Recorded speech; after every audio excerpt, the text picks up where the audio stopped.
Here is one of my favorite crops, and this is a sure sign that spring is about to turn into summer.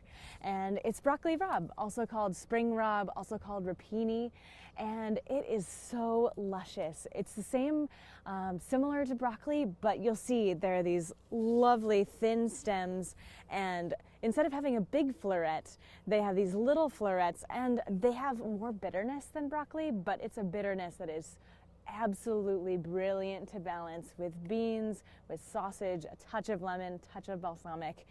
And here are a few tricks to getting exquisite broccoli rabe. But first, let me give you the caveat. Broccoli rabe wants to live in Mendocino County, California.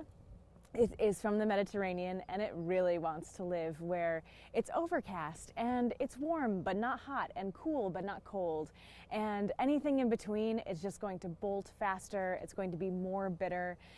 And so getting a great crop of broccoli rabe is a bit of a trick.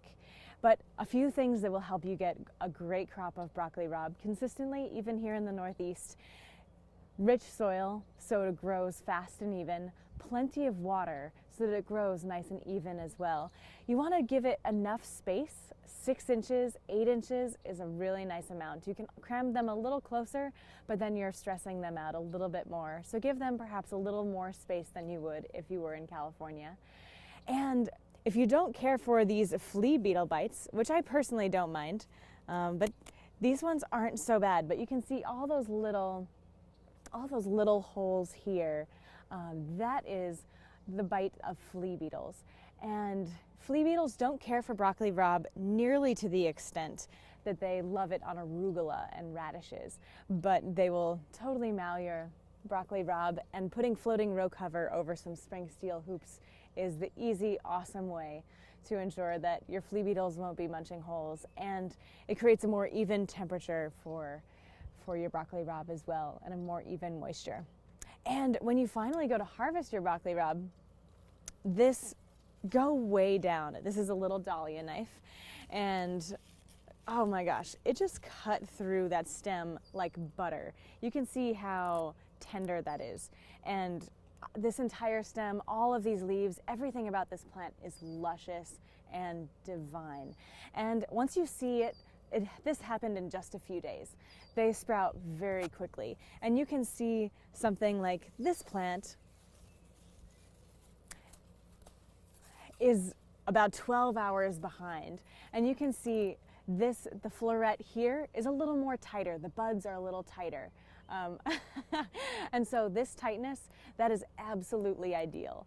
This level, it's starting to splay out. It's starting to turn more lime green. This is getting ready to flower. And it's totally delicious. Still eat it if it flowers, but it's more fibrous. It's more tough.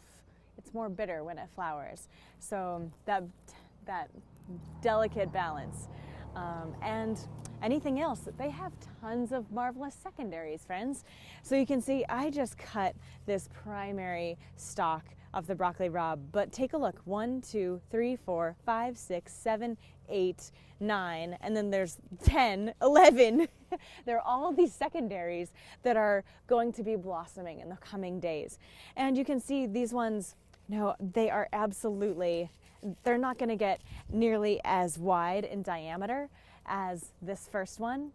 So once they're starting to tighten that floret and beginning to expand, harvest the whole thing, go straight down to the stem. This whole thing is marvelously tender.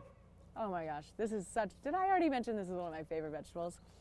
So friends, it is so worth growing broccoli rabe, even in our short seasons, and there are definitely tricks, and it is so worth it every time. If you love broccoli, you will love growing broccoli rabe, and it's way easier to grow and way faster to mature than broccoli as well. Our broccoli, you can't see it, it's just behind you. We're not going to eat it for another 5 weeks. And it's the end of May, the beginning of June, and we'll be eating on this. We've been eating it for a week, we'll be eating it for another 2 weeks. So yes, keep in touch. Enjoy your broccoli rabe.